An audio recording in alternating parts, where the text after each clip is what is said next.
पूर्व मुख्यमंत्री शरद पवार जी मंच पर आसीन वो बहादुर नेता जिसको दिल्ली के मुख्यमंत्री रहते हुए दुस्साहस किया मोदी ने जेल में डालने की, लेकिन जेल में उनको रोक नहीं पाए।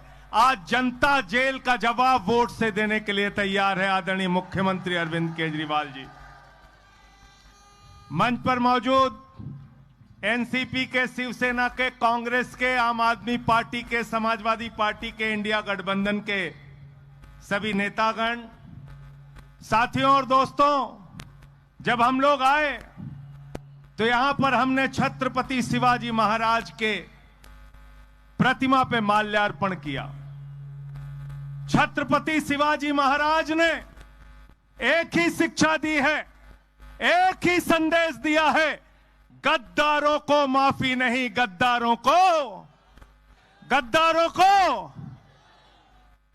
और क्या किया यहां पर मोदी जी ने, भारतीय जनता पार्टी वालों ने क्या किया? हमने सुना था सोना चोर होते हैं, बाइक चोर होते हैं, कार चोर होते हैं, लेकिन नरेंद्र मोदी पार्टी चोर है, पार्टी चुरा ली, पार्टी चुरा ली। शिवसेना की तीर कमान चुरा ली, शरद पवार की घड़ी चुरा ली।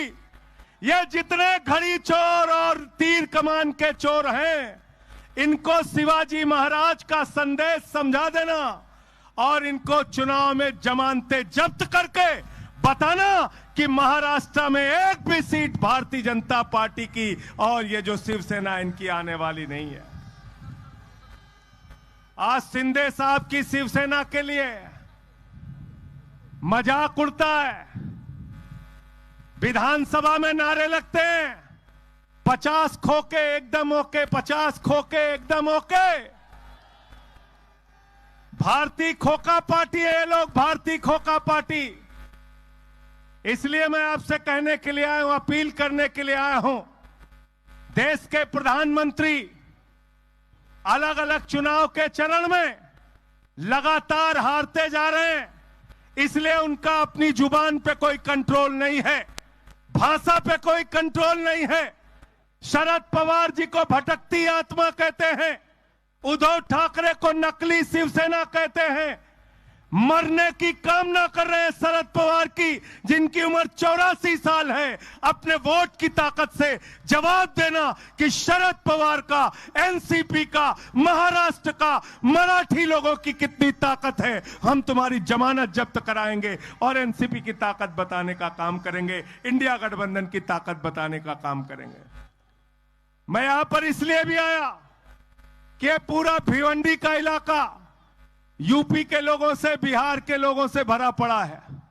कितना जने सुल्तानपुर वाले यहां भाई, यहां आधा सब जने ना, सुल्तानपुर, अमेठी, प्रतापगढ़, फैजाबाद, बस्ती, आजमगढ़, ना सब जने हाथ उठाए बताओ सब जने, किसको जिताना है? किसको जिताना है? मामा को जिताना है, सुरेश भाई को जिताना है। यहां से ज्यादा लंबी बात नहीं करूंगा, मैं सिर्फ एक ही बात कहना चाहता हूं। नरेंद्र मोदी जी कहते हैं मोदी की गारंटी है, ये मोदी की गारंटी है। क्या गारंटी दिया 2014 से?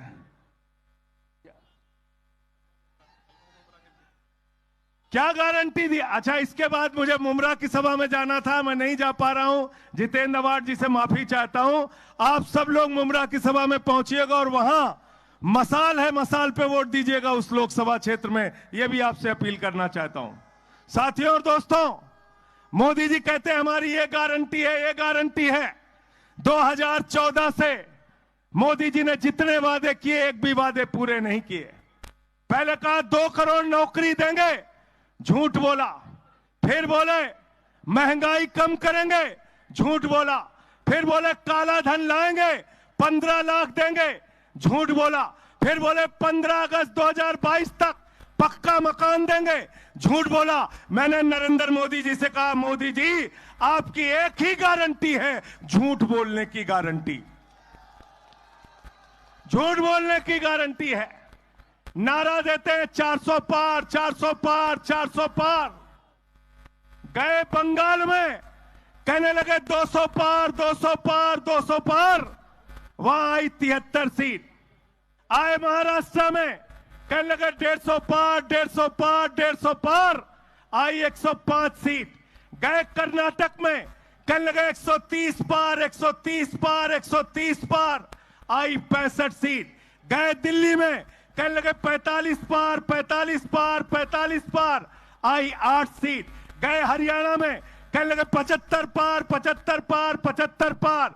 आई 40 सीट। गए मिजोरम में, कहने लगे 21 पार, 21 पार, 21 पार।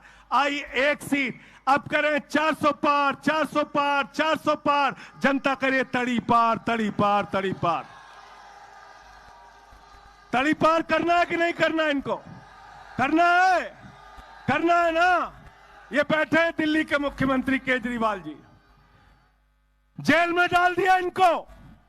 मुझे 6 महीने जेल में रखा। मनीष सिसोदिया जी को जेल में डाल दिया। सत्येंद्र जैन को जेल में डाल दिया। अरे केजरीवाल की आवाज को दबाना चाहते हो?